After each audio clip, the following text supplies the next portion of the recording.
Hello, everybody, and welcome to the show where after the collision, we sift through the wreckage. The Wreckage. I am your host, Jimmy T. That is my co-host, Jamie the Vet Williams. And Vet, what's cracking, bro? How's things? What's going on? And what's the haps? It's Christmas time in Hollis, Queens. I'm not in Hollis, Queens, but it's definitely the holiday season around here in AEW and everywhere else. I was going to do a little Christmas sort of special edition of the Wreckage, but then I thought, well, we are going to go live on Christmas Day, my time, for I Like It Raw, so I'll save it for that.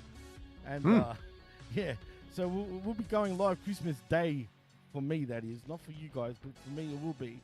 And yeah, I'm looking forward to that, but you've got to talk AEW though, Vet. And do we ever?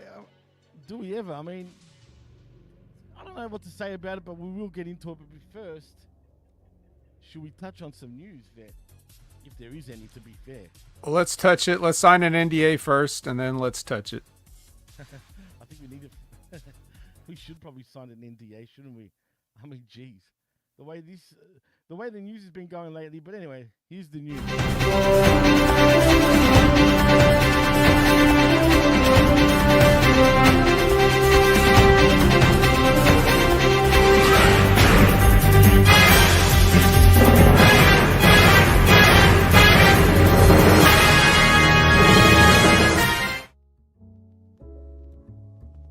Well, Vet, let's see what news there is. If there's anything really important, should we touch on the Ring of Honor results at all, Vet, do you think, or should we just not even bother? No, I don't think any of the results are relevant except for one. But Yeah. I mean, we could say it now. Your new Ring of Honor television champion, Jimmy. I knew you were going to say it. Yes, What do you Komander. think about this? Dude, I'm sure you saw what I saw probably all over the internet. And I didn't see anything. Oh, you didn't? Well, there's No. a video Oh, by the way, Jimmy, yes. you can turn your mic up a little bit somehow. I think you're probably coming in a little quiet. We don't have any. Do we have anybody in the chat telling us? Absolutely, we do. Okay.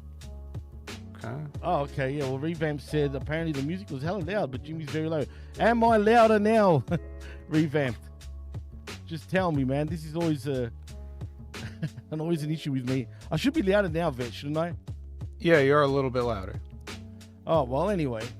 Yeah, Komander is your new television champion. And as I was saying, there's a video floating around that apparently, well, not apparently, it is what it is. He was crying when he won the championship. And guess who came to greet him straight away in the back? None other than our boy, Tony Khan. And of course, he hugged him. And he was crying on his shoulder. Yeah, you got to hug him. He was crying, dude. I don't know how legit this was. I don't know why he's, crying over a Ring of Honor television championship. I mean, come on, dude. Let's be real here, Vet. If you were in AEW right now and you won the Ring of Honor television championship, would you be crying? If I was Komander, maybe. This guy's been beat into, as Jim Cornette would say, he's been beaten into paste for the past year and a half. You know? And now he's Komander is holding gold or silver, as it is in the case of Ring of Honor. But yes, he is the champion of all of television. Nobody else in television is better than Komander right now, and he's looking forward to defending that. And he may even be able to bring it. He may be allowed to bring it on AEW programming as well. So I mean, Komander, say what you will about him, he's been busting his ass. And it's nice that they gave him some recognition. I mean, the fans can laugh at it all they want. And I didn't see the footage, so I don't know if Komander's playing it up or, he's just trying to show his appreciation to and do what he expects the people in the company to do. Or has Komander really been going through a lot that we just don't know? And, this is his pot of gold at the end of the rainbow, so he's emotional about it. Maybe he's not emotional about, I don't know about you, Jimmy, but as I get older, I get emotional about stuff not because I'm sad, but because a moment will happen and it makes me think of all the other things that I might be going through at the time. So it may not have anything to do with just the Ring of Honor TV title. He may not care about that really, but it may be like a big moment in his life that caused him to be emotional, and I can't hate on that. So I'm I don't love Komander like as far as like a talent. I don't hate him, but he has been busting his ass and he's been doing jobs. So he's been doing business the right way, and if this is AEW Ring of Honor's way of thanking him, then good for him. No, that's well said. And you know what, dude? I'm not gonna lie. I mean, geez, I totally can relate with what you just said. You do get a bit more emotional as you get older. I don't know what it is. I guess it is aging. Like you said, when you think of something happening now and then it reminds you of back in the day and all that, yeah, you can get emotional. And I'm not one to not admit that. I'll say it straight out. But it's true, man. And look, good on him because he has busted his balls, man. For real. As a matter of fact, he's kind of, I'm not going to say he's grown on me, but, I respect him at least. You know what I'm saying? So good on him. Congratulations. He's also in the Continental Classic, though, also. So not that he's going to win it, but still. Nevertheless. Well, yeah, he was a substitute because Juice Robinson. Right. He's injured. Right, correct. And in other news, but in WWE news, actually, it's official. I mean, it's the oldest, kept secret around, but SmackDown's officially 3 hours. Hey, all right. Can you believe that, dude, man? Yes, I absolutely can believe it. I can believe that USA has had 3-hour programming for over 10 years and they want to keep it. Yes, I do believe it. It's very believable. But do we need 3 hours of Raw and SmackDown, though? That's what I don't like. You know what I mean? It's a lot of programming. I don't know if we need anything, but it's what you're getting, so you'll watch it and like it. Well, also keeping with WWE, WWE reportedly is canceling NXT Level Up. Does that mean NXT could go 3 hours? Imagine that. God damn it. Hell no. They canceled Level Up, huh? Yep. It seems weird because it was only on the internet and it didn't seem like it was costing them any extra money. So I don't know why they would cancel it, but they definitely have some talent there that needs to have matches in front of people, but not necessarily be seen on the main show. So I don't know. I guess they can just have dark matches and not tape it. Yeah, I guess. But, I just get a bad feeling, dude, that somehow I'm probably wrong, but who knows? Don't be surprised if a third hour does end up happening on NXT. You never know, man. WWE are loving these 3-hour shows. And like Revamp says, apparently, rest in peace, Rampage. I assume he means Rampage. Rampage. Because he's making fun of how Conan says it. Oh, really? It's a Rampage. But I mean, look, this is the deal. Regardless of what anybody thinks about 3 hours or not, there's no question that they have the roster for 3 hours. They just need to start using it better instead of dragging the shit out. You could have a 3-hour show that flies by, and most sporting events are 3 hours. It's a 3-hour baseball game. It's a 3-hour football game. It's damn near a 3-hour basketball game. But so that's just the sports standard. And as long as the WWE is more judicious use of their time, and runs a tighter timed show, they should be able to feature more people and keep things more interesting. No doubt, man. For sure. Also, surprise, surprise, Logan Paul reveals he's not retired from wrestling. After he announced he was retired from wrestling. Obviously, wow. That was a work. A heel was working? A heel is working, and he's going to be on Raw as of now, as of Netflix, really, on January 6th, whatever it is. I mean, cool, I guess. Anything to say about that, Vet? Did you watch the Netflix kickoff show that WWE did, actually? Fuck no. It was all right. It was okay. It wasn't as good as the WrestleMania one. But you know what impressed me about that, actually? Huh. The WWE building, the new one, is, man, unbelievable. State of the art. Everything, dude. Oh, my God, man. They even got all these LEDs all over the place. Like, it looks over the top, put it that way. So that was cool to see, man. But other than that, there's not much to say about that. But Grass, you got to be Charlie. He says he's been pushing for a 4-hour Raw for years. Get out of here, dude. Imagine that, 4 hours of Raw, week in, week out. I love it raw. Well, if they have a 4-hour Raw, those pirate sites better add a 4x speed. That's a good one. I like it. I like it a lot. That's very good. But you know what, dude? Other than that, there's really nothing else. I'm telling you, this is a quick news. Oh, nice. It is Christmas. Could put my glove on already? You can, as a matter of fact. And I'm not trying to rush it. There legitimately ain't any news other than repeating myself from last week now at this point. All right. Facts. Yeah. So let's sift through the wreckage. Let's get all you people back to your families and your alcohol. Stop it. No 6-hour Dynamite, please. Yeah. Well, speaking of Conan and keeping it 100 and Rampage and other things. So I wanted to point something out. I told you about this already, Jimmy, off the air on one of our shows, one of the 20 shows we did last week. But I said I would bring it up here when we did this show. And so I was listening to the last week's Keeping It 100 review of Dynamite, right?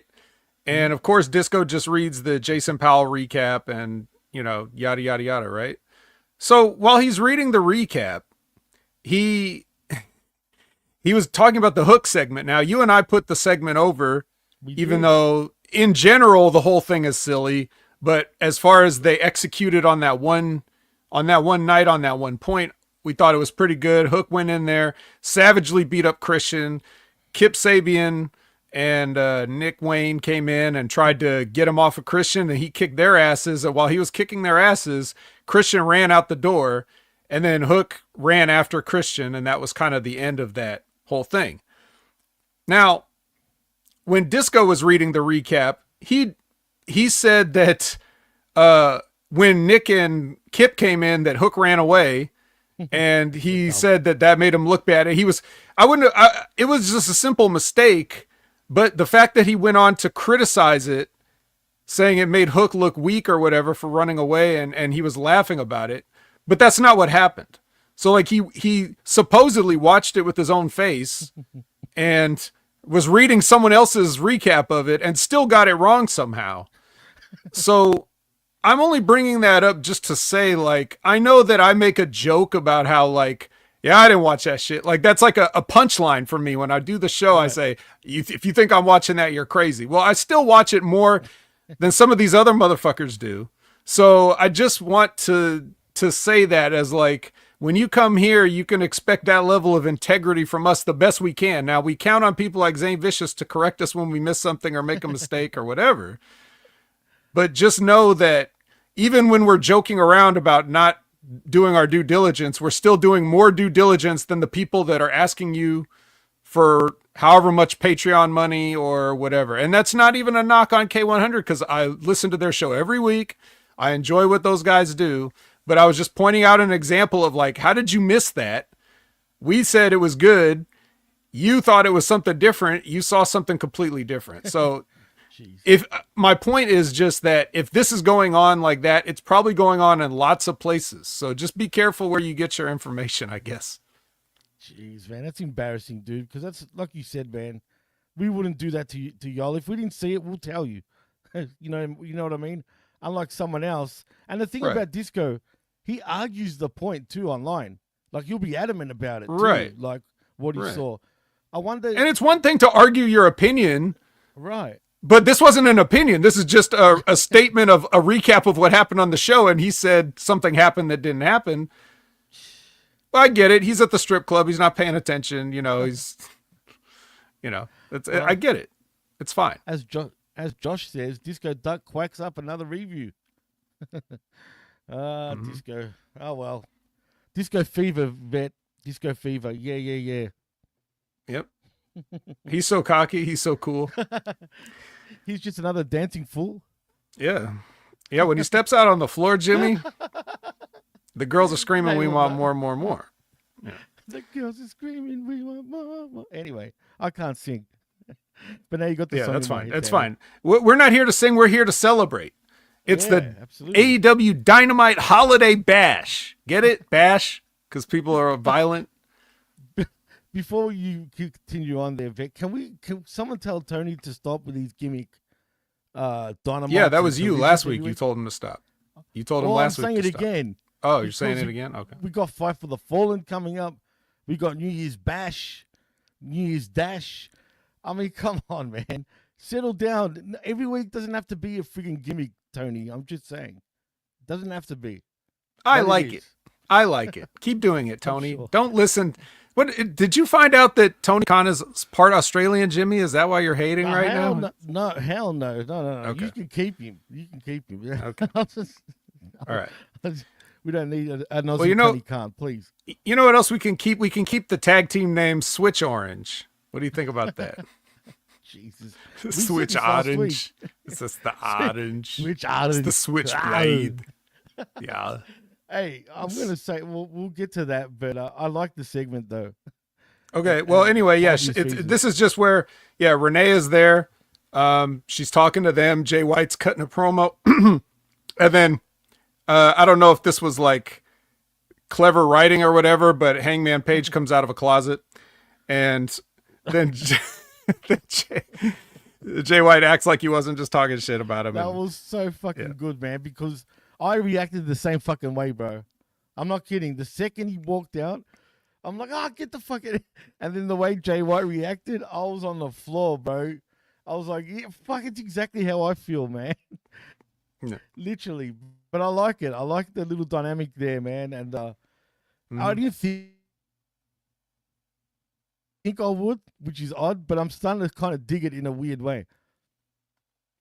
Yeah, well, it's the classic strange bedfellows or whatever you want to. Again, maybe a Hangman reference. I don't know. He is wearing the glittery flaming tights. So, again, did I just say you guys are so sharp? That's why I love the chat. You guys are all on it. You guys are on the ball.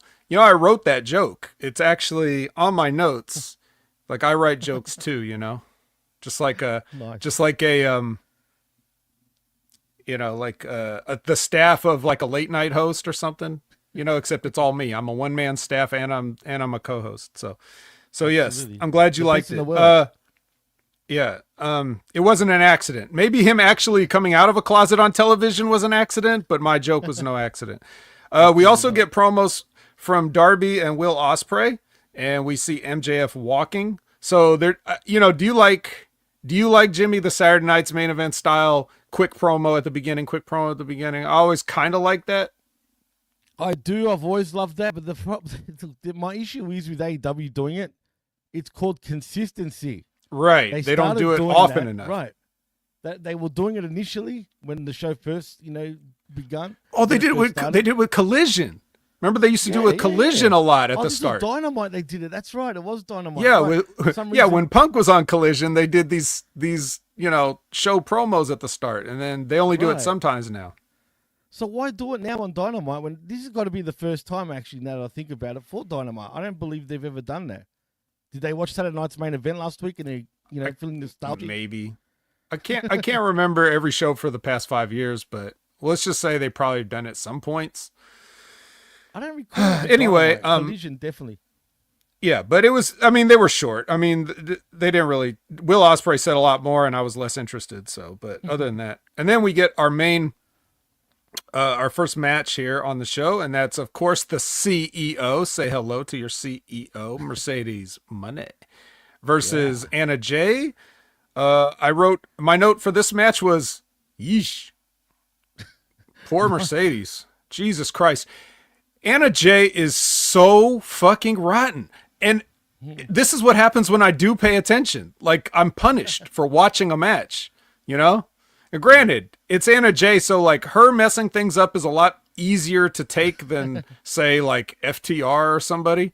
But still, it's very embarrassing, and it's like watching somebody like run through quicksand. It's just very bad. But she's pretty, damn it.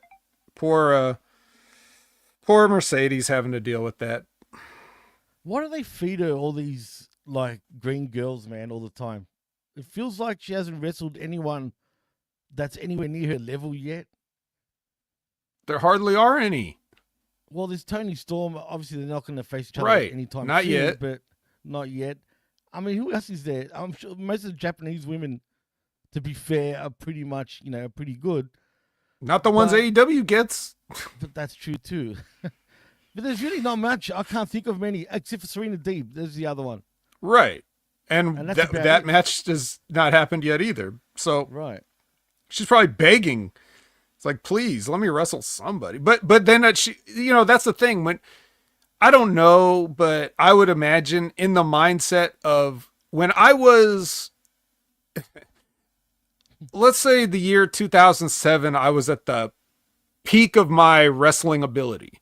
Like that was where I was like, I felt like things were clicking, like I was getting it.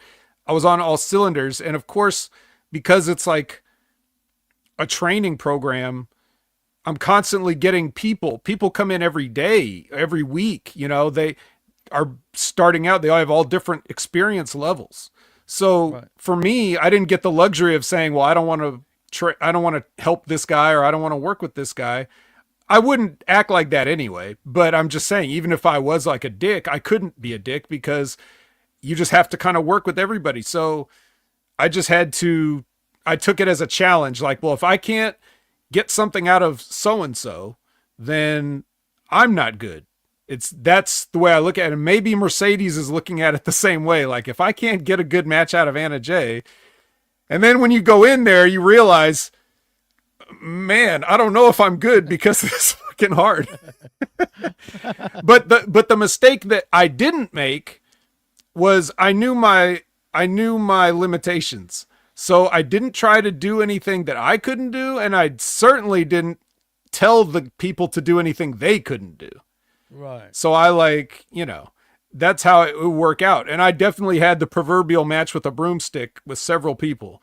Some of whom went on to get signed to WWE developmental contracts. Get the hell out of here, bro. For real? Yeah. But I just treated it like wrestling a broomstick. I just said, I called the whole thing. I didn't let them try to think. I just told them what to do. So Mercedes, as good as she is, she's still probably used to like, okay, let's plan out our match in the back. Let's go over some stuff. And then once it's time to go out there, it goes off the rails. So that's basically what happened here. Anna Jay cannot hold up her end of the bargain. Oh, no, absolutely not. But do you think Monet thought she was a lot better than she is? And then she realized by being the head honcho pretty much in the women's division in AEW, like, damn it, I can't work with half these women properly. I don't know. She seems like the real life person seems like a sweet lady. So sure? She might. I think so. But okay. I know what she puts out there, but that's because that's what she wants you to see. But I'm just saying, course, like, absolutely right. Yeah, I think the real person's is she wants to help and she wants everybody to be good. And I hope so. Sometimes you just can't. Like, right. I'm sorry. So, but for Anna Jay though, I mean, even though it was bad in my eyes, a lot of the fans are not going to even see what I saw, and no. They're only going to care about how she looks. And for Anna Jay, even though it didn't go well, and she could probably feel that it wasn't going well, although maybe Anna Jay couldn't feel it because that's how all her matches are, but she still has to level up by proxy, just being in there with Mercedes, like right, sure. You have to work with people that are better than you. So that's good for the people that are worse.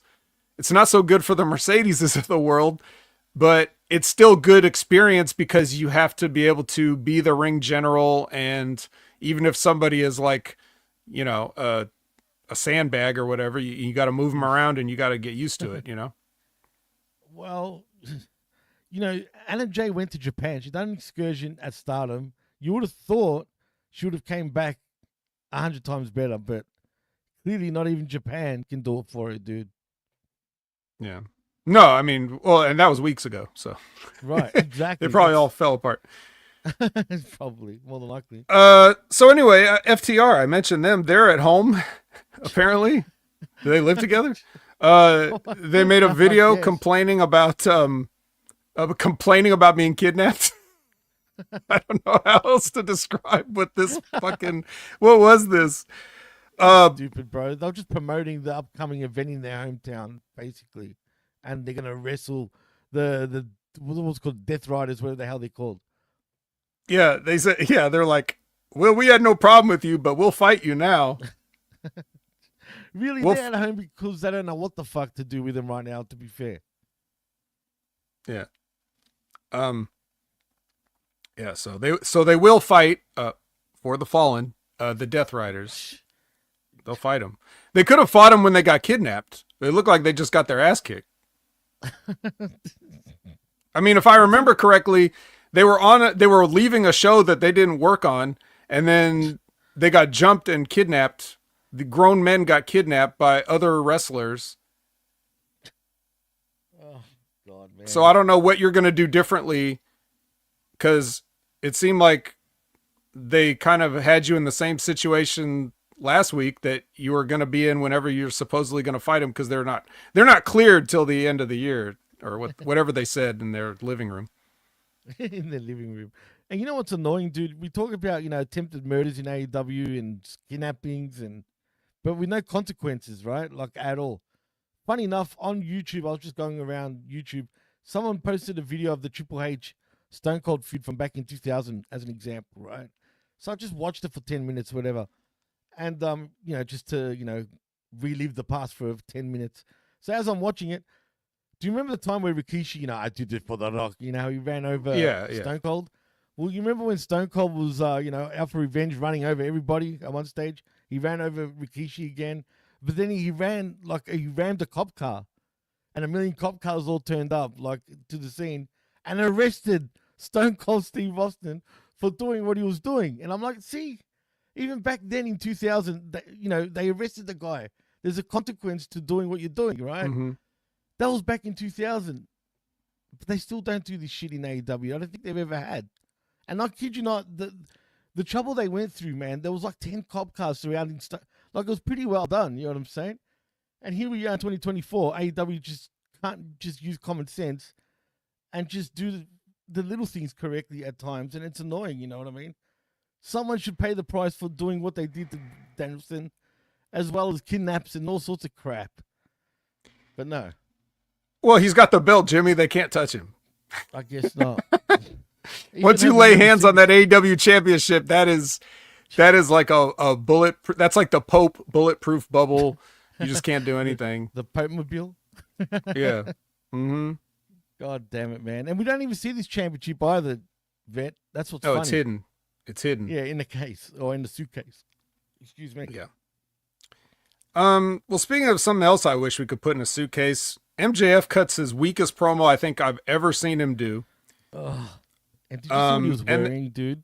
I don't even care. I was if you paid notice, talk about heat. I didn't notice it. It was actually D that noticed it, and then I clicked in when she pointed out. But he was basically wearing a Jewish suit, with all the Jewish symbols all over it. Obviously for heat. It was kind of funny, but still, just the fact that he went out of his way. But this was bad. Yeah, it's bad. And then to make matters worse, Adam Cole appears up on the screen, just like MJF had been doing. He said he's going to have some backup, and then Hat and Gloves walk in, no pop. Great backup. Did you hear the no pop? It was so loud, the no pop. Then it turns out that actually Adam Cole was behind MJF the whole time, and they scuffle, and then MJF runs away.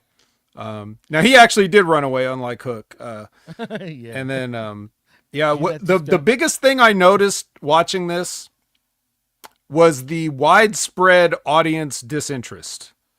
They made a little bit of noise here and there, but not nearly what I felt like they imagined they were going to get. They didn't get the pop that they thought they would get. All the big punchlines landed flat, and they agreed with him.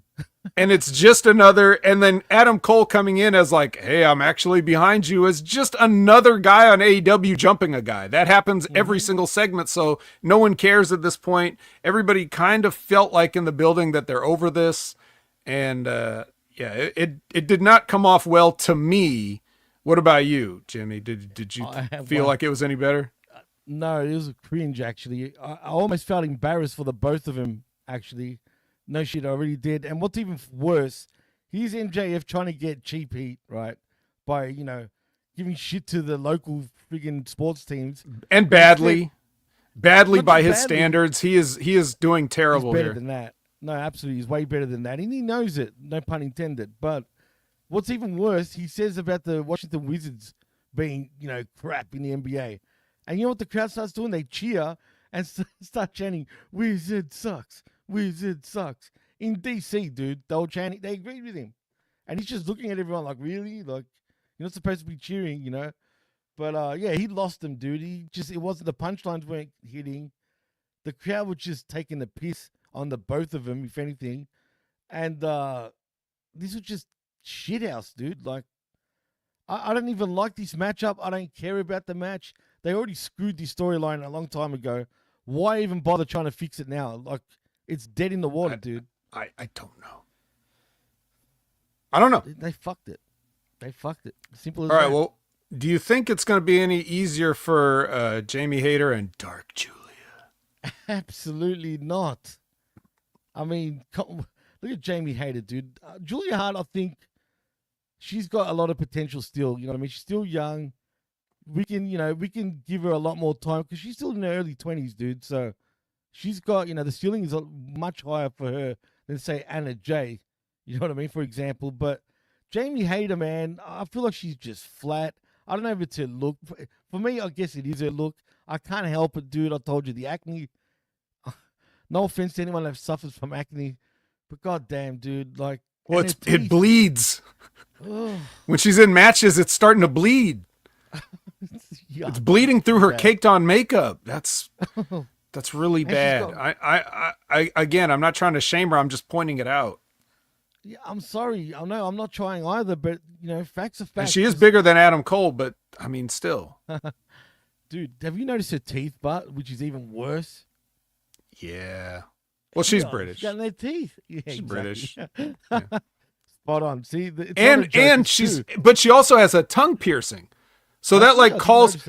Yeah, she has a stud in her tongue, which also calls attention to her mouth. So every time she opens her mouth to talk, you see that glint of metal, and then it attracts attention to her messed up teeth. Now that I will shame her about, because she could fix that. Well, like Todd Brantley says, it's bleeding more than Moxley Youth. Right. Moxley's gone from not bleeding to not even selling anything or anything. Dude. He's the worst worker in all of professional wrestling. I'm convinced now. No shit, I really am. At least the worst, best pushed one. So anyway, we get a Kenny Omega package. I'm sure that you enjoyed this. I was very excited. He's not even a little bit Australian, so you could sit back and relax and enjoy this. Look, man, I'm not gonna lie. I can't wait for Kenny to come back because you know how much of a mark I am for Kenny, man. So for me, once he's back, it's gonna make the show 100 times better for me anyway. Hopefully, 100 times. That's quite a lot. Look, you realize what you're saying right now. Okay. They really miss him, dude. I know you're not his biggest fan, but honestly, they really do miss him, man. Well, anything to take away some TV time from some of these other people. But now we have Christian and Nick Wayne from the Patriarchy versus Hook and Shibata, because Hook needs a partner. Dude. I wrote down wrong hot tag comeback. I believe it's because they had Shibata come in and make the hot tag, which for the angle they were doing, which the whole story of the match was, the whole story of the match was Christian didn't want to get in with Hook. So that's a classic tag team story. There's a tag team match with two guys that have a singles issue. One of the guys, the heel, is trying to get away from the guy that he's supposed to have a match with. So he stays away the whole time. And the only time he gets in is when he can get the advantage, and then he'll tag back out. And that's the story they were doing. But you're supposed to get the heat on the other guy, and then when the baby face that you want to see kick somebody's ass comes in, then they clean house. And you still don't have to give him the hot tag comeback on the other heel. Like, he could have just done the whole thing to Nick Wayne and not touch Christian again. But instead, they had Shibata come in for the hot tag because Shibata's taking the L. But you could have just tagged Shibata back in again after Hook made the comeback. And see, so the psychology of this was all wrong. This is why when people talk about how great Christian is, I'm like, not really. I mean, even if he gets something partially right, he still screws it up. But whatever. But shenanigans. Kill switch, and Nick Wayne actually gets the pin on Shibata. So, which annoyed me because Shibata came in and cleaned house though, dude. Like, he looked vicious. Actually, this is one of the best I've seen him. No shit. Since he's had that head injury, dude, he was going all out just to get pinned in the end. What was the point? Yeah, it's good that he could still go, and it's good that he can do a good hot tag comeback, and it's good all that other stuff. He was just the wrong person. It was the agenting that was the problem. Exactly. So spot on. You should have had him do that at the beginning of the match. You know, like when he comes in, he kicks both their asses because Hook's not supposed to get to Christian yet, so Christian will come in, think he's sneaking up on Shibata, take a hard kick or something, sell out. You know, I just whatever. I'm not gonna agent their match for them after the fact. Yeah, you should. I mean, it's fundamentals. It really is, dude. And they don't get that shit right, which is odd to me. As much as I do enjoy being here and hanging out with everybody, it pisses me off how much these people get paid. Don't even get Jericho's the king of New York, by the way. Frank White. What the fuck, man? I like this though. It was corny as hell, but it's Jericho, man. I mean, corny and Jericho go hand in hand. Mm-hmm. It's true. Bandito gets a normal package this time, not like a short film.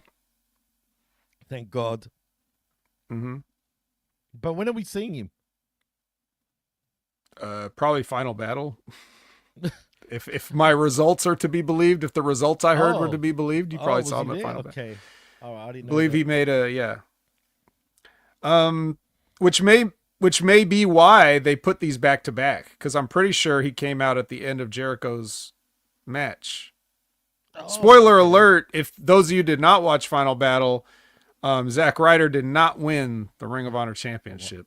Oops. Well, obviously, yeah. But you know what? I tried to watch Final Battle, but my Cody wasn't working properly, so I gave up.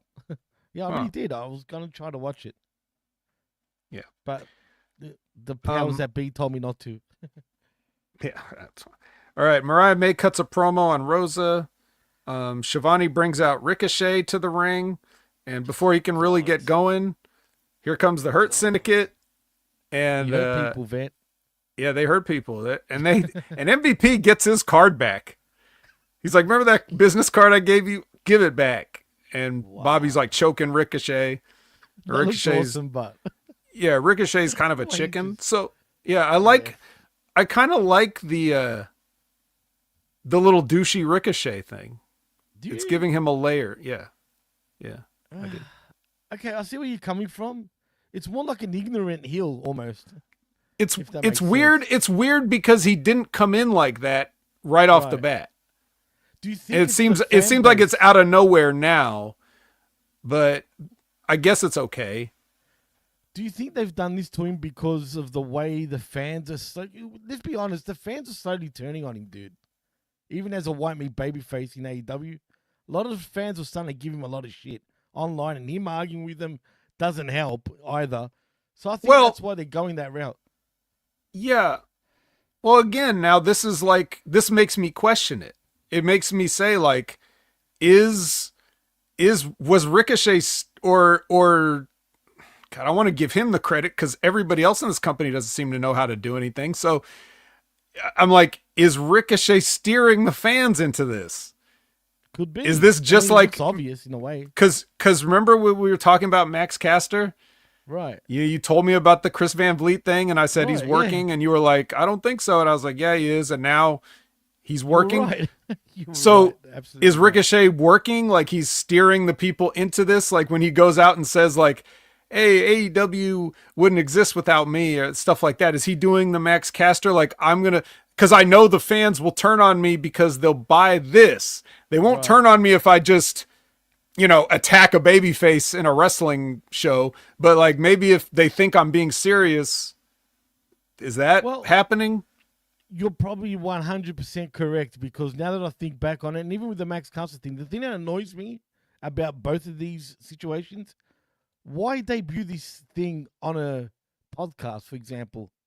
None of this shit initially happened on their show. Because who the hell else is watching AEW but the people that would listen to shit like Chris Van Vliet, bro? Correct.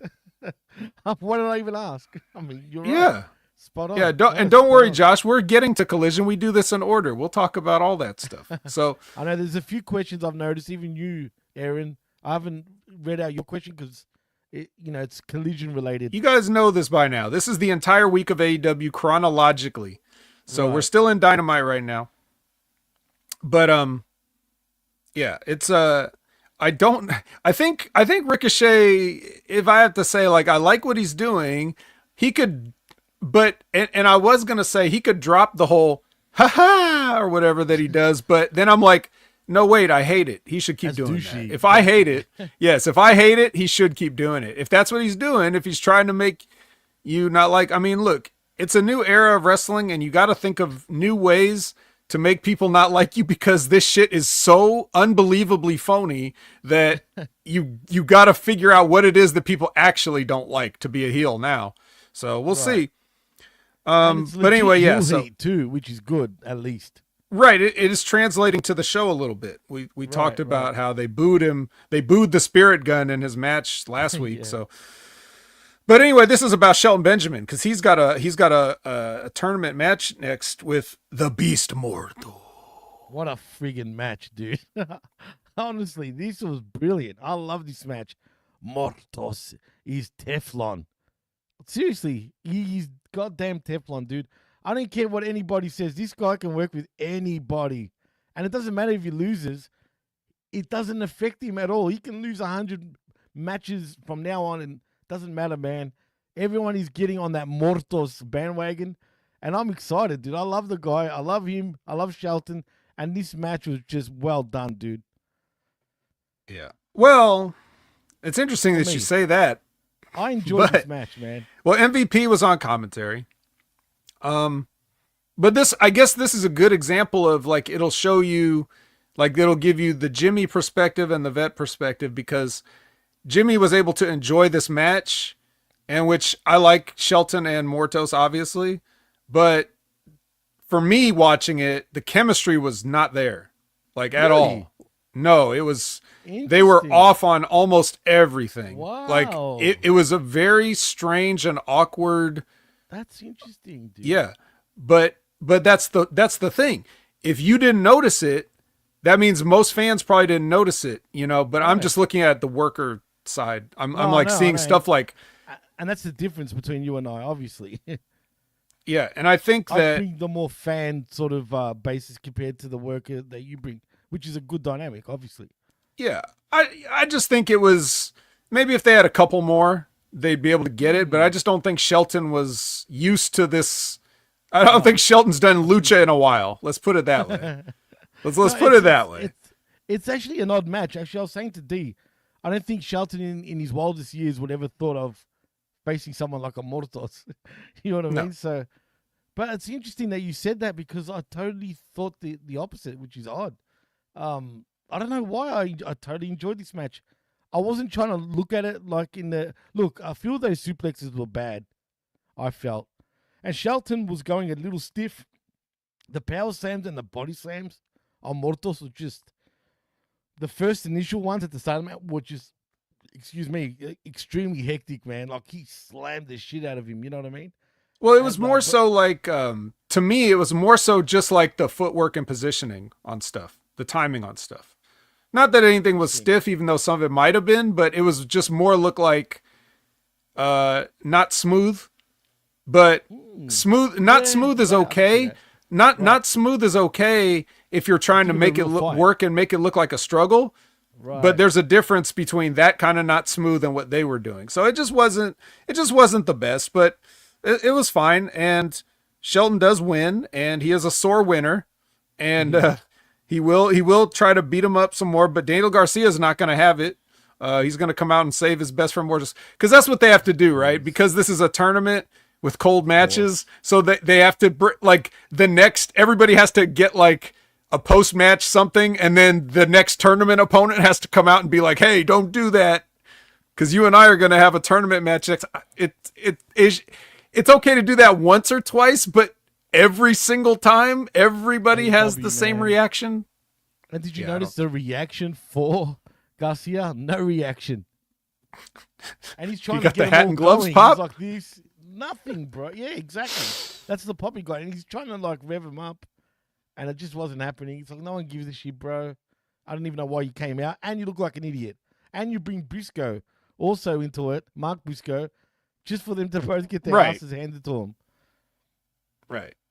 Yeah. So, I mean, unfortunately for them. It's fine. But anyway. Yeah, they hurt people. Well, yeah, Garcia and Briscoe came out and they get hurt. I mean, so... yeah. And then Benjamin's got the belt. So he's like, am I going to be the TNT champion? Look, I'm holding a belt. So I ain't mad at that. I'd love to see that. Have you noticed, before we move on, Lashley going out of his way to sort of be in the background a little bit and emphasize Shelton a lot more? Do you notice that? Yeah, because he needs it. Right. And he doesn't Shelton's want to be in the one that's been off TV for however long. Right. And everybody knows Lashley's over, so he doesn't have to. Shelton's the one in the tournament having matches every week, so that's the correct thing. And I'm pointed out because, he was getting heat from fans, of course, for taking the spotlight apparently away from Shelton, right? Well, here he is doing his best to not take the friggin' spotlight. He wasn't even involved during the matchup. He went to the back while MVP was on commentary, so just pointing that out.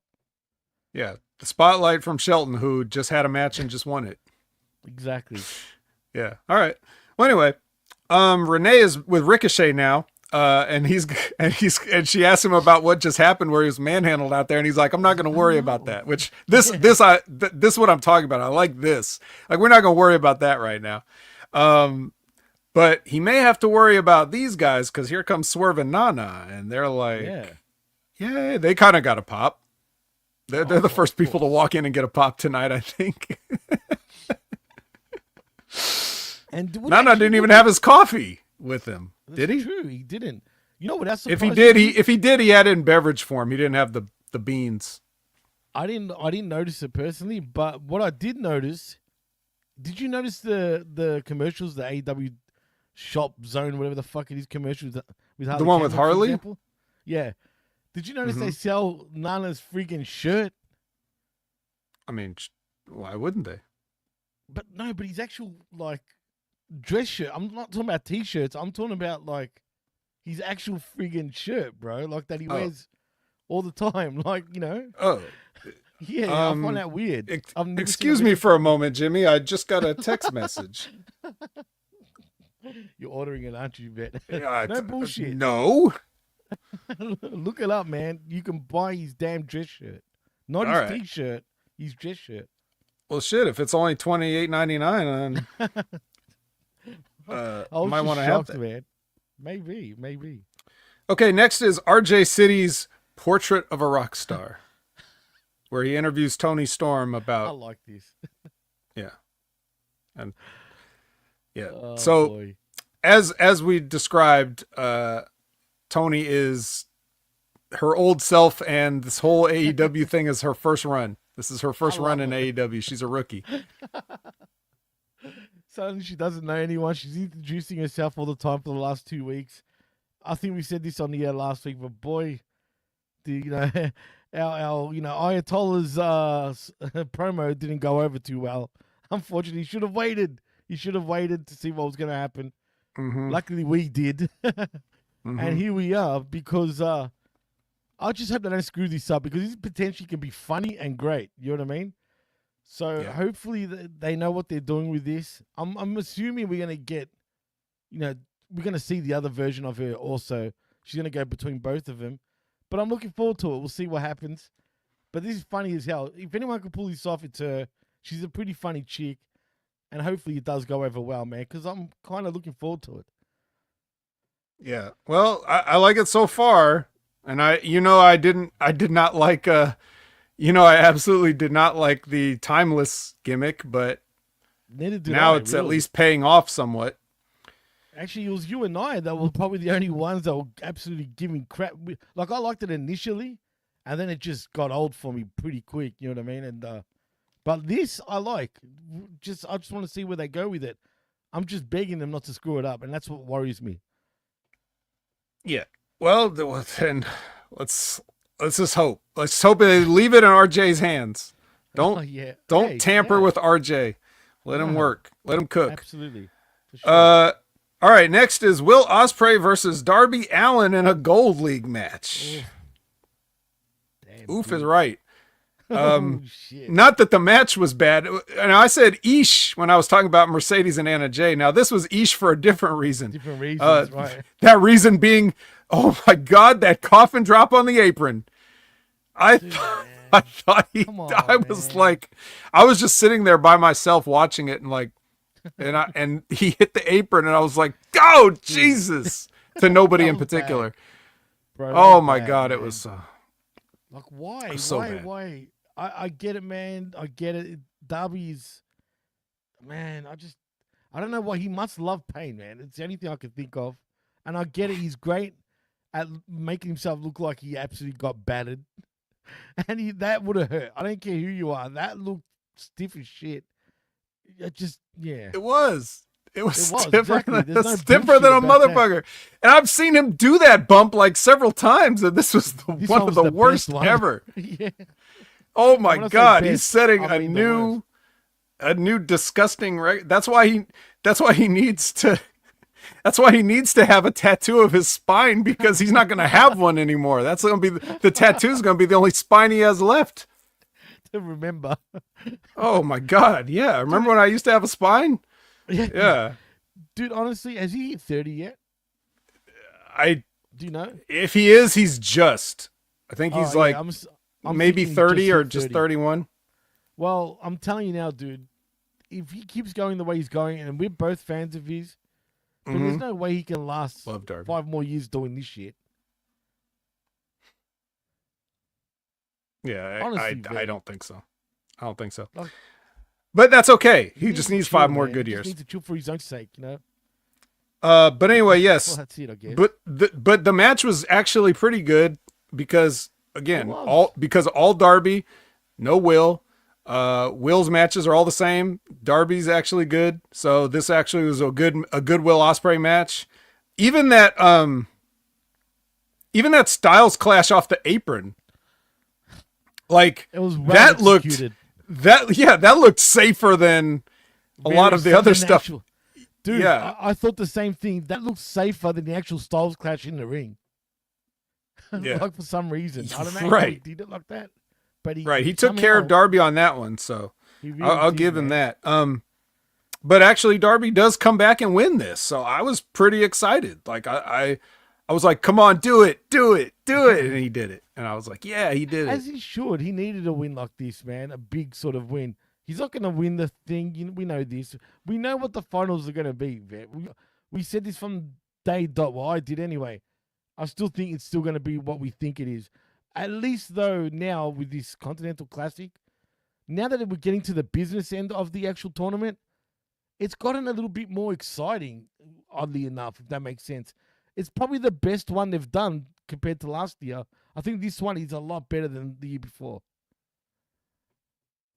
I mean, as of right now, we'll see how they handle it. I'm talking about as of right now. Right.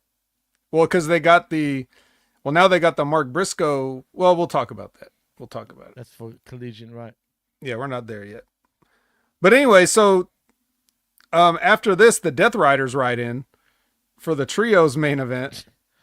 And yeah. That's gonna be was it Moxley, Yuta, and Pac versus White Orange Page. White Orange Page, I like it. It's got a good ring to it. White Orange Page. Mm-hmm. It's this weird, twisted mix of the three. But yeah. But this match was all about, the story of this match really was about Orange, Jay White and Orange. Hangman. Yeah, Orange. No, whoops, wrong person. I mean, Orange. Up and at them.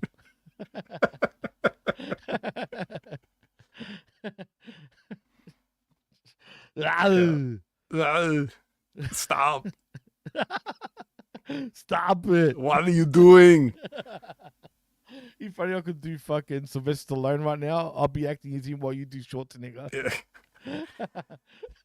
Yeah. Anyway. So what happens in this match is Jay White tags himself in at one point, and then he starts taunting Adam Page and like, get out of the ring. Tag. Like, yeah. Get out. Yeah.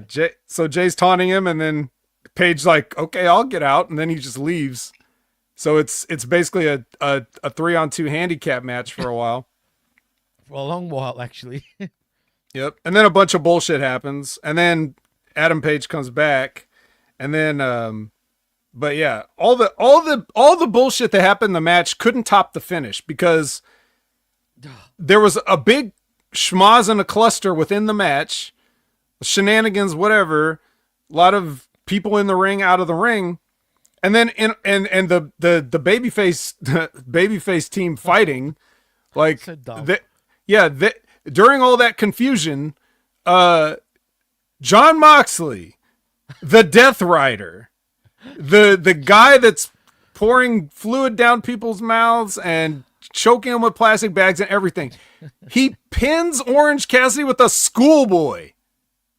A death schoolboy, I guess. It's a death schoolboy. A school rider. What the fuck is that? Yeah, this character doing a schoolboy in a trios match that he has no stakes in? Why didn't he just go get a wrench and hit him in the head with it? Why does it matter if he gets a 3 count? Right, or a plastic bag for that matter. I mean, I know it's backwards, dude. It's asinine in a way.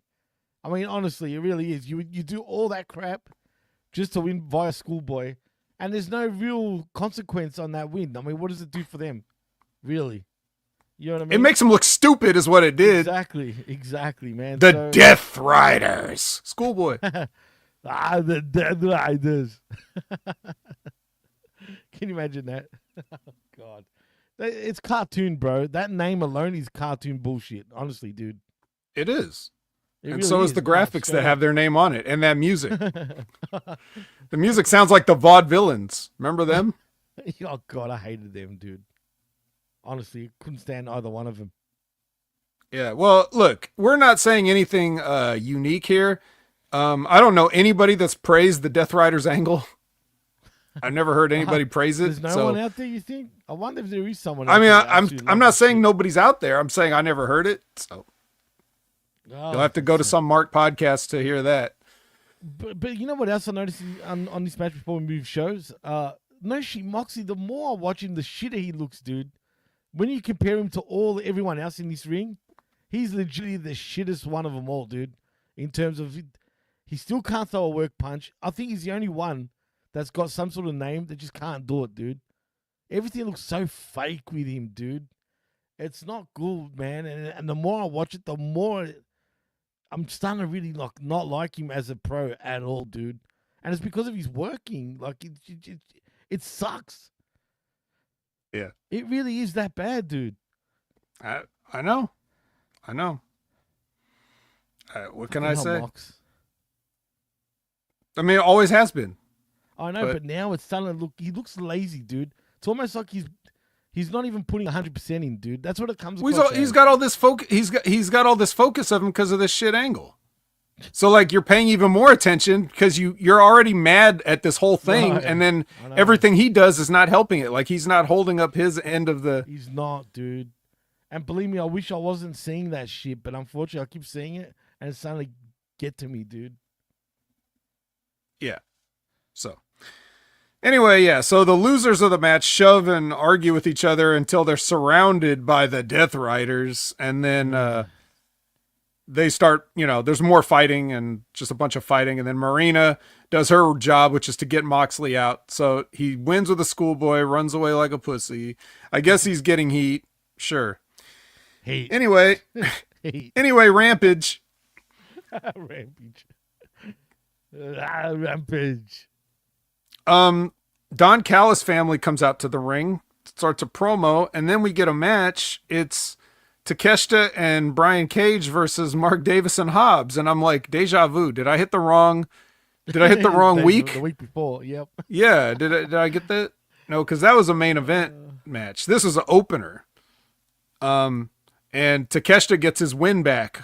Not on Hobbs, of course. He beats Mark Davis, but he does get his win back. So good for him. Cool.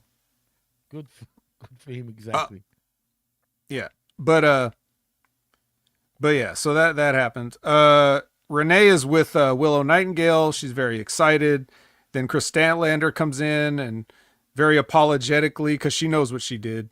She's like, she wishes Willow Nightingale good luck. And then we get Rush Action versus some guys. I don't know who they were. It was quick. Then Private Party comes out, and then Top Flight's music hits. And as soon as Private Party turns around to look at Top Flight, Rush Action comes in and blindsides Private Party. They rushed him? They rushed him, and there was action. Nice. Yeah. And then we got Renee was with Harley Cameron, and then Penelope Ford came in and made a cameo there. Penelope. And then the match was Willow Nightingale versus Harley Cameron, and Harley loses, as she should. Of course. Maybe took a little longer, but that's fine. Then she tries to get her heat back with Penelope's help. Penelope now is helping Harley get heat back on Willow, but here comes Kris Statlander, her old friend that turned on her. Running down to make the save. So Statlander trying to mend the fences here. We get a weird, forget all that. No, they're telling you don't forget it. They're telling you this happened, and now she's trying to turn over. She's trying to apologize. So we're gonna do that within a few weeks only. Is that how it works now? Yes. Okay, We don't I need. see.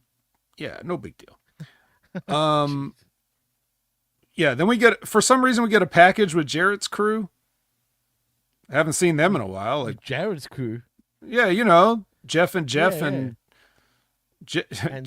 Lethal. Jeff and Jeff, Jay and Jeff and Jay and Sanjay and it's Jay and Jay and Jay. And what was the and Karen and Satnam? Satnam Singh. That's easy to dude. They booked a match here with Satnam Singh. Okay, no one's gonna turn up to watch Satnam Singh wrestle some Aussie indie guy. All right. Oh, okay. Just saying. Yeah, someone booked him here, bro. Y'all should turn up to watch it. Get out of here. I hope they paid a shitload of money for him too, because he's gonna be a bust here. Mm-hmm. Yeah. Anyway, so that happened, and then the main event was Brody King versus Komander in a Blue League match. Now, obviously, I wrote down at the time of this, well, duh, who's gonna win? Brody King. Duh. But of course, if this had taken place like, a couple days later, I might have had a different. I don't know who's gonna win now, but obviously, Komander was not a television champion as of that night, so he lost. As he should have, to be fair. All right, let's be real. Yeah. Well, now we just know that Brody King could easily become the Ring of Honor television champion whenever he wants, right? Well, yeah, exactly. I mean, you can't take it away from him now. But like Gruss said in the chat, that I agree with him. Jarrett's crew should call themselves Global Force. Let the Force be with you. For different reasons. And only you. Yeah. All right, so now it's time for Christmas Collision. Oh yes, ding ding. What better way to say Merry Christmas than a car accident? And this is a great way to get people to like really go back to their families and drink the alcohol, because we got Ian Riccaboni with the fat family. I don't know how many times. Yeah, I don't know how many times they said boom in this, but there's a word that people that are internet famous should be well aware of, and that is cringe. Imagine that. Cringe. Why do they do this? Out of all places, too, at the Hammerstein Ballroom. Like, come on, you don't start the show like this. Come on, man. I was already getting a bad taste in my mouth. Thank God we moved past it, but we see him again, too, which is even worse. But anyway, that's not for now. All right. I've got nothing to say about this. Well, okay. Well, actually, do you have something to say about? I was writing down the notes. I was like, okay, Will Ospreay versus Ricochet. And wait, what? This is happening now? Yeah. It completely slipped my mind. But yes, it's Gold League match time. God. Now this is where, in a mockery of not only Ricochet but Japanese wrestling, they threw toilet paper instead of streamers into the ring. Man, that looked like it offended Ricochet a little bit, dude. I'm not going to lie. I mean, shit, that was toilet paper, bro. And they weren't even using it as a streamer. They just threw the toilet paper in the ring, dude, towards freaking Ricochet. I mean, he was getting, dude, they hated on him in New York City, bro. Oh, my God. Yep. Well, they picked the wrong horse on this one, because Ricochet goes over with the spirit gun. But before he did get the win, did you notice botched his spot? There was a spot where he botched, where he slipped, and the crowd just hammered him for it, dude, saying, you know, you fucked up, you ain't shit, blah, blah, blah. So what does he do? He flips a bird to all the crowd and then wipes his backside with the toilet paper too. Like, I mean, he was running with it, but God damn it, Ricochet. I felt like he was going to cry for a minute in the middle of that ring with all that heat. But, dude, I felt like they were even giving him the thumbs up, if you know what I mean. That fan base. They were calling him Ricochet, too. They were chanting Ricochet. Well, there you go. It's working. Oh, boy. His plan is working. His brilliant plan is working.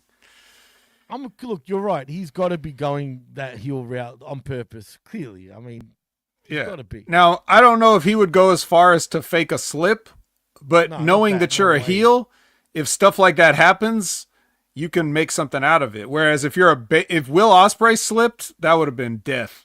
Okay. You know? Oh, death. Absolutely. Death is an understatement. But even Ospreay was getting in on the fun. As the fans were absolutely giving it to Ricochet, he was laughing at him, like full blown, like, ha ha ha, bruv. You know, full laughing. And look, man, it was a fun match. I don't think he faked that bot, because he attempted it straight away again. And the crowd was just on him, and then he just stuck his finger up at everyone. But it doesn't matter, because it works for him. Even if he screwed that up, heat purposes, it absolutely worked. But this match was different, actually, to the previous matches that we saw of the two. I'll say that. It wasn't as bullshit, if that makes sense. I know Ospreay got a pose in. That's true. But it wasn't like, you know, like the first two. Look, I'll say the first match of AEW with them two. You know, they pretty much rehashed their New Japan match in many ways, right?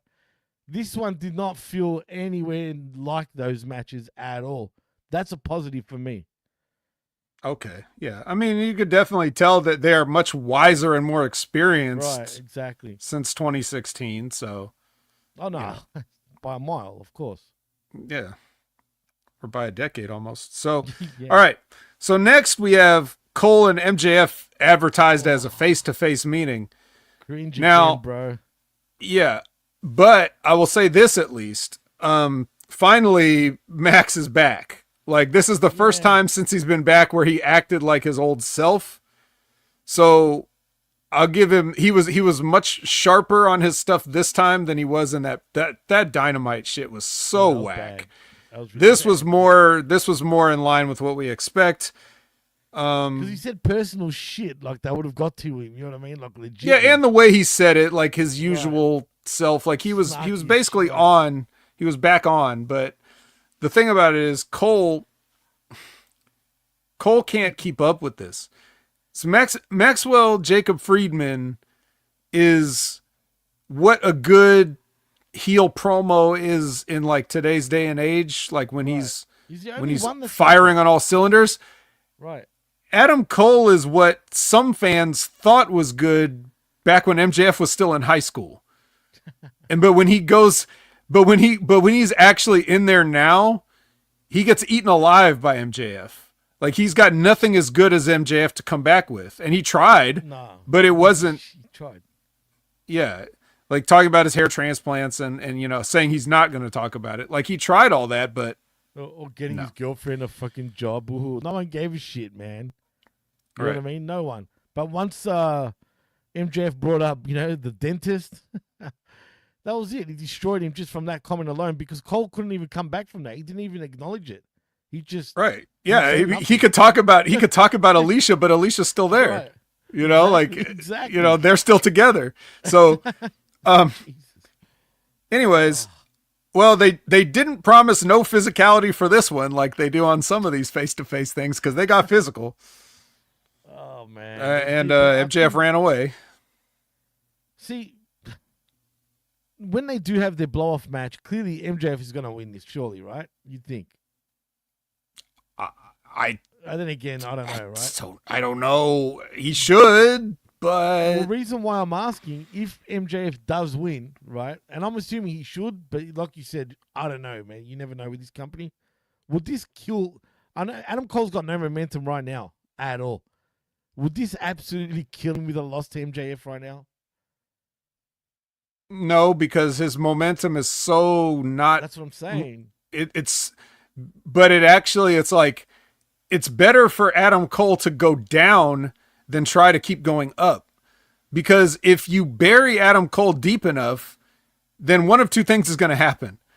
They'll just get rid of him eventually, or the fans will give him the sympathy and support that they're trying to get the fans to give him. They'll be like, oh, come on, Adam Cole, you got to win this one. You know, like. I don't know, man. I think they got to tread carefully with Cole right now. I'll say this: if he beats MJF, it's gonna be worse for Adam Cole than if he loses. I agree. They'll shit on him even more. The fans, man, 100%. No, you're right. I agree, 100%. It's not a good situation to be in because the whole thing is you have to avoid getting here in the first place, and it's too late for that now. So, yeah, they should have just left it, man. They already left it. You should have just left it where it was, man. But yeah, you're right. Spot on. So Lexi is with Statlander, and she says that ever since she lost the TBS title, she's been spiraling out of control. So maybe getting it back will keep her from spiraling out of control again. So I guess it's like the TBS title is like being sober, I guess. I don't know. Dude, Statlander's another one, man. Like, you know, I know we're pricks about we bring up people's acne and and how fat they are and whatnot. Mm-hmm. But God damn it, man, she looked even bigger this time. I'm not gonna. I don't know, something's off with Statlander right now, and I'm just not into her, man. She's like Anna just Jay another right female now. Wrestler. She's like Anna Jay. Has she really improved? No, but at least she was never that bad in the first place. But she's bad. That's true too. Not as bad as Anna Jay. Yeah, exactly. That's true. You're right. But I feel like she's regressed a little bit. I felt like when she was, you know, she had a name at one stage before even AEW. You heard about her on the indie scene and whatnot, and she was getting a bit of hype. And then we saw a little bit of the hype, and then once she done her knees, I feel like she just hasn't been the same since, man. No, but when you get hobbled like that, literally, it can actually be better in a way because you have to be smarter. You just have to because your knees can't take it. So you have to be smarter. You're either going to be smarter or you'll put yourself into early retirement. So either one's good. Lexi is with Orange Cassidy. He proposes a 3-way alliance. Like, look, whatever happens at World's End, we have to make sure we get the belt off Jon Moxley, is basically his point. Okay. I have a feeling that's not going to happen. No, me neither. But at least him saying that is the first thing in this whole angle that makes sense. I guess. True. Then we get Statlander versus Penelope. This match is long and the outcome is obvious. And then the dead silent in this match, dude. Yeah, nobody wanted to see it. I mean, but you got to look at Penelope for a while, so I guess could be worse. Yeah, I agree. No, sure. And then the CEO comes out and accepts the challenge for the her TBS title. Say hello to your CEO.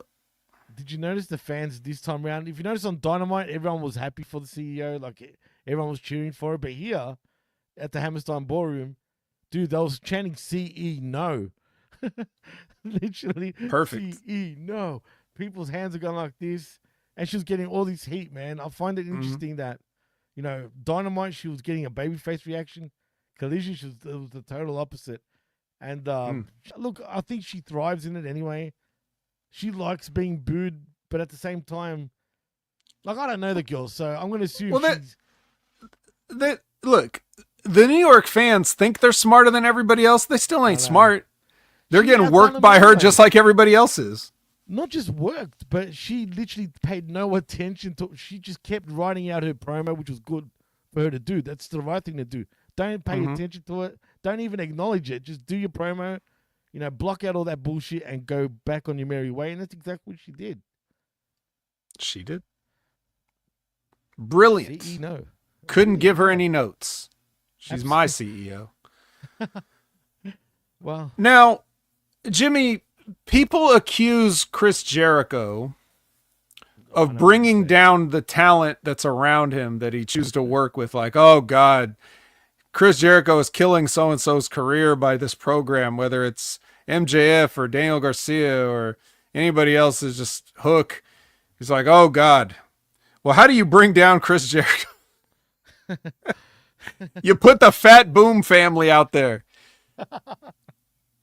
And also Anthony Bowens for whatever reason. Yeah, that was odd, dude. That was kind of weird.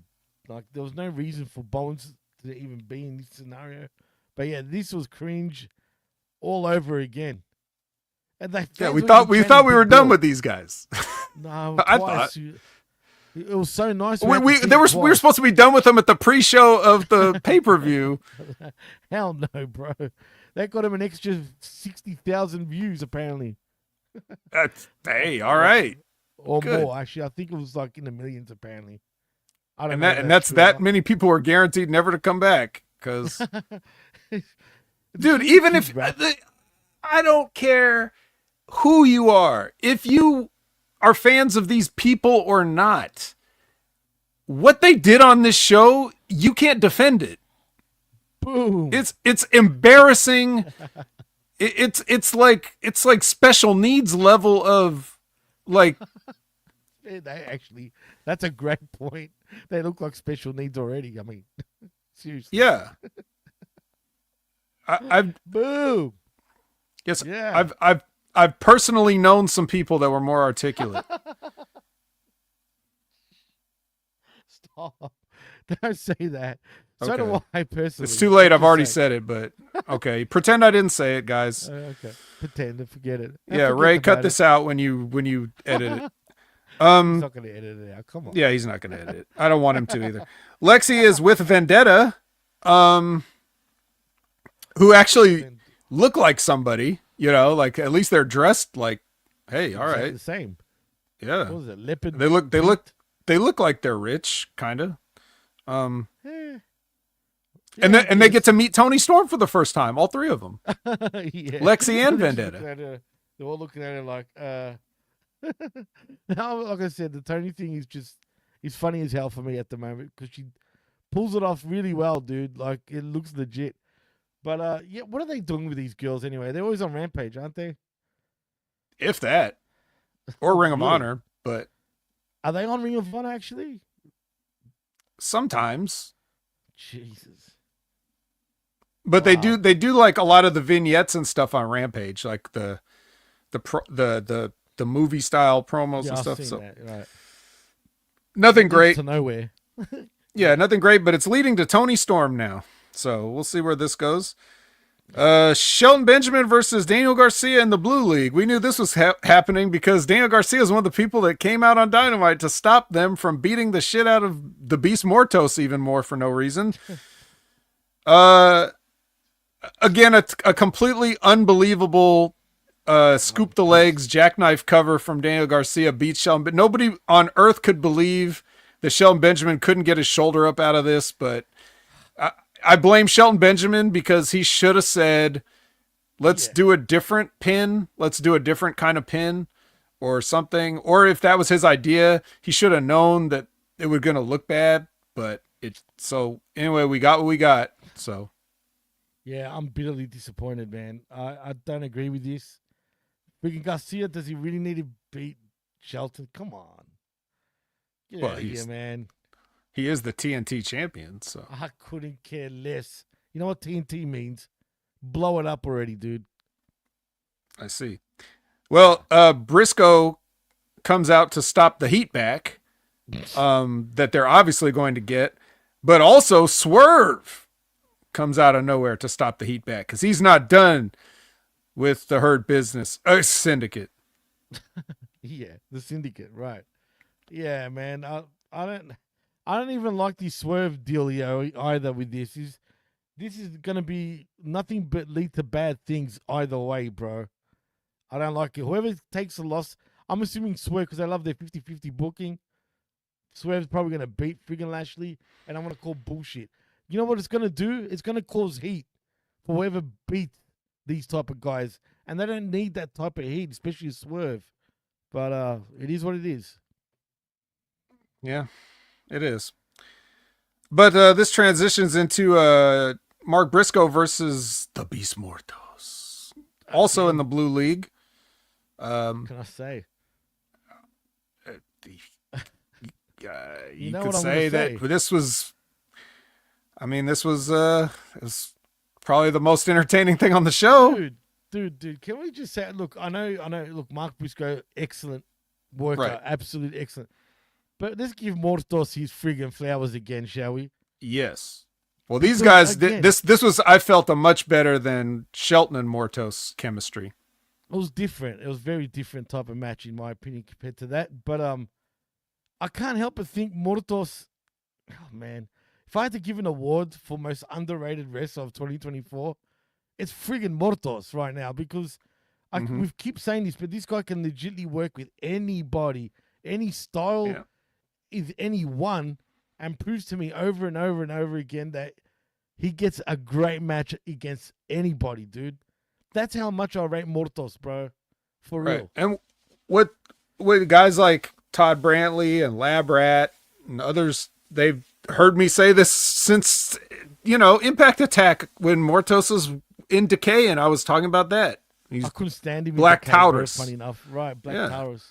Yeah, he was doing jobs in TNA. They didn't use him right either, but we could still tell, like Brandon and I would still put him over every week because he's going out there busting his ass, having decent matches in the middle of random TNA shows and trying to get over, and they're just not using him. So, I mean, not correctly. Everybody. Right. Yeah. Hey, you know what's weird? It's funny because I remember specifically saying to you on this very show, okay, man, Mortos looks like Black Taurus from Impact. Not thinking that it was the same guy. And then you said, it is. I'm like, You're kidding. No way. No shit. Okay, fuck, it looks like him. No, it's that other stocky guy with the bull mask. I know, but because Mortos, I didn't put two and two together, even though I'm like, it looks exactly like him. I think he's more over as Mortos than ever as Black Taurus, even though in Mexico he was going by that, wasn't he, as well?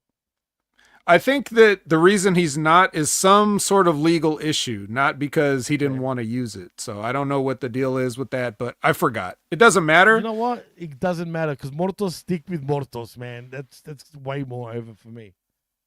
Yeah. So that's fine. But he does get a J Driller, and Mark gets to 9 points. So now he's tied with Kyle Fletcher, and he's got the tiebreaker on Kyle Fletcher. The announcers let us know. So. I do like the side story Mark Briscoe do telling about Mark Briscoe, right? This is the side sort of story that could Briscoe, upset the, what we expect to be the finals, right? And I like where they're going with it, man, because at least and this is what I mean by the Continental Classic being actually better than last year. I feel like they're actually telling stories within the friggin' thing. At first, I didn't give them the benefit of the doubt about that. You thought it was all just about Fletcher and Ospreay. All Fletcher and Ospreay, that's it. But I was wrong at that, and I'm happy to say I'm wrong because they are actually telling stories with numerous guys, which I'm intrigued about now, sort of. I'm actually into it. Well, which proves that, yes, it can be done. Just simply saying that there's a tournament doesn't automatically make it boring. Right, but you have to get a little investment in it for it to work. Now, no doubt. I don't know if we can get invested in this Dark Julia promo. Yeah, right. Julia. Or if we can get invested in Alex Marvez as a backstage interviewer, but here he is with Mariah May, and she starts talking about Rosa's family again. So of course, Thunder Rosa is right off camera listening. Like she jumps on Mariah May so fast that she couldn't have been. It would have been impossible for Thunder Rosa to be out of Mariah May's eyesight when she started the promo. Right. Like stupid. She had time to see she would have had time to see Thunder Rosa from across the room. That's how quick Rosa came up and jumped her from the front, because it was like she came from the camera side. So that would have meant Mariah May's looking right at her the whole time. Coming at her. Dumb, bro. So dumb. So stupid, man. Like, well, don't do shit like that, Tony. It's ass backwards, literally, man. But I guess like like Todd likes to say, because AEW, right? And that's his catchphrase, which is why I don't say it. So, all right. Well, looks they fight out to the ring, and whatever. It's the security. Security came out a bunch of times. We haven't been talking about it, but they came out for Adam Cole and MJF. They came out for this. They came out for like at least something else. And so they had security. The New York security, probably because the union rules and stuff, had to have like a bunch of people show up on camera and get a payday, right? Actually, I interviewed a guy years ago that's part of the New York State Athletic Commission, funny enough. Actually, you might know him. Actually, he was part of HMG. John Arroyo. I know of him. Yes, I haven't met him. Right. Yeah, that was a great interview I did years ago. But he told me some good stories, man. So maybe I should hit him up about it. Yeah, maybe. But don't hit him up about the main event. The main event was Claudio versus Darby in a Gold League match. It was fine. It was more Claudio type of style of match. Yeah, let me guess. He beat Darby within an inch of his life for the entire match and then pinned him. Standard, bro. Standard. Except at least this time it took some brass knuckles to do it.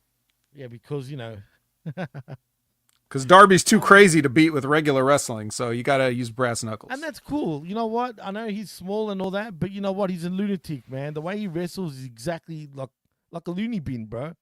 He puts his body on the line. So, yeah, maybe you do need brass knuckles to actually take him out because he's not afraid about taking himself out, man. That's the story with him, obviously. And that's the story of this match. And that's the story of this show because in 90 minutes, we have given you news and a week of AEW. We are the AEW Speed co-champions. We are, and we called it off the air while saying this. And still. Good stuff, man. But it's impossible to do it any less. To cover 3 shows, man. And we did. And I felt like we've done very well. We gave our thoughts. We didn't slack off on our thoughts at all. And we still did it in an hour and a half. So, yeah, we are the Speed champs. I love it. And I love you all. I'm excited to be a part of it. Not as excited as I am that we're done, but definitely had a good time. And I feel like with the holiday season, we are the gift that keeps on giving. Absolutely. And we appreciate you all for receiving our gifts. Thank you, Josh. We always do an amazing job, right? Come on. No, I appreciate it. I appreciate you all. Thank you all for the kind words. So you're getting used to it, man. Come on. We're the Speed champs with actual thoughts, not just talking about nothing. So, we're not reading Jason Powell's review and getting it wrong. No. Hook didn't run away, just quietly. That's right. Hook beat a motherfucker's ass. Absolutely, man. So, I mean, I guess we're done. I mean, it's funny every time we say this, but it always trips me up. But you know what? In saying that, Vet, I mean, tell everybody what you're up to and what you're doing, dude. All right. Well, you can find me at Opinion Haver on all your favorite social media platforms or your least favorite social media platforms or any platforms where you can have a username. For me, it's going to be Opinion Haver. You can find me all over HMG the past 2 weeks doing all the shows. We're covering for Big Ray. Big Ray will make his triumphant return, and I will do a show with him this Thursday. Not Wednesday, Thursday, the day after Christmas. We're going to do the Next Level Wrestling review at the normal time of 8 a.m. Pacific, 11 a.m. Eastern. Then, I believe also this week at the normal time, we will be doing 6:30 p.m. Pacific, 9:30 p.m. Eastern, the Impact Attack. Brandon and I will review TNA. We will tell you how much they suck because they're doing a clip show. But just because they're doing a clip show doesn't mean that we're not doing a show. We don't take weeks off even when the promotions take weeks off. We're still going to give you a nice little bit of content, chat with you, wish you a Merry Christmas and all that other stuff. So please hang out with us for the Impact Attack tomorrow night as we record this live. It's tomorrow night, 6:30 p.m. Pacific, 9:30 p.m. Eastern on Hameen Media Group channels. And then, of course, every Friday, check out Wrestling with Rip Rogers. I don't know what their holiday plans are, but if they're not on this week, just make sure to like and subscribe and leave comments and everything on Wrestling with Rip Rogers, the YouTube channel, and that way you can be notified every time they go live if you click that bell. So their concrete time will be irrelevant because you will always know when they go live, and you can ask Rip Rogers all your wrestling questions. And then check out, of course, the Stevie Richards Show also every Friday. Don't know what they have planned for you with the holidays and everything, but please support Stevie Richards and everything he's doing. He's got one of the most, if not the most unique set of content in the wrestling space right now. Even if we or I am the best in the world, I think Stevie's got maybe the best show in the world. I don't know. Pretty close.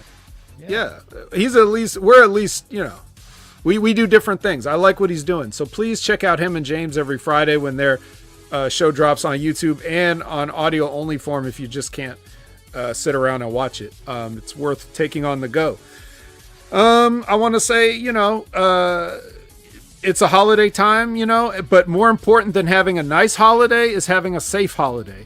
People are crazy out there, so if you guys are traveling, driving, always be aware of everybody around you because they may not be aware of what's going on around them. So do everything you can to take all the precautions to get to your family safe, get back home safe, everything safe. We want you back here safe. Enjoy the holiday, but be safe, be aware. That's my message to you guys, and thank you for everything. Jimmy? Well, I was just going to say also, and if you're going to drink while you're, celebrating Christmas and all that, please don't drive. Catch a taxi, catch an Uber, catch something other than taking the drive yourself, or get your significant others to drive. Yeah. Because if you drink and drive, as we say here in Australia, you're a bloody idiot. That's the slogan that the cops say. Yeah. And even if you only get away with getting pulled over, all the costs and everything that are associated with that ticket and court and everything else, and perhaps traffic school and other things, like all that stuff you're gonna have to go through is gonna be way, way, way more expensive than getting a taxi or an Uber. 100%. So don't risk it. Get home safe, and that's all that matters. And as you said, I will say Merry Christmas, but you will see us on Christmas, which is going to be me and Ray doing the I Like It Raw show, which will be on your usual time, Tuesday mornings at 10 a.m. Eastern. So look out for that, where it will be Christmas in my neck of the woods. We are planning some sort of Christmas show. I don't know what it's going to be yet, but I guess you're going to have to find out. Also, like and subscribe at channelattitude.com. We're $5. Not only to get the realest, but the best talk in all the pro wrestling. Also, HameenMediaGroup.podbean.com for all our affiliate shows.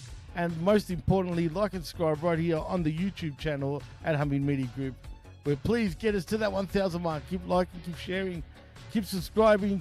Tell everybody to subscribe because we really want to hit that 1,000 mark and we appreciate all of y'all. And also for anyone wondering, so to get a few messages about why there was no Smack Attack this week, because John wasn't available and unfortunately no one else was available. I might still do a Smack Attack, maybe even sometime today. We'll see. But, you know, don't hold it on me because I might have to go solo to do it. No one wants to join me this week, it seems, unfortunately. But I feel bad if I don't do one, you know what I'm saying? So we'll see what happens there. But also, it's John's final, you know, last couple of weeks. He's going to be going for good. So I'm going to do a whole, yeah, it's true. He's done as of the year. You know, once the end of the year goes by, I'll be taking over the Smack Attack. I want to rejuvenate it, reset the show, and hopefully try something different, but we'll see what happens there. But till then, you know, keep tuned. I'll keep all you guys posted. So in saying that, I am Jimmy T. That is my co-host, the vet Jamie Williams, and you've been listening and watching the Wreckage right here on Hamin Media's channel, YouTube channel, and on the Twitch, and of course on channelattitude.com after the fact. And we're out. Merry Christmas, and don't drink and drive. Peace.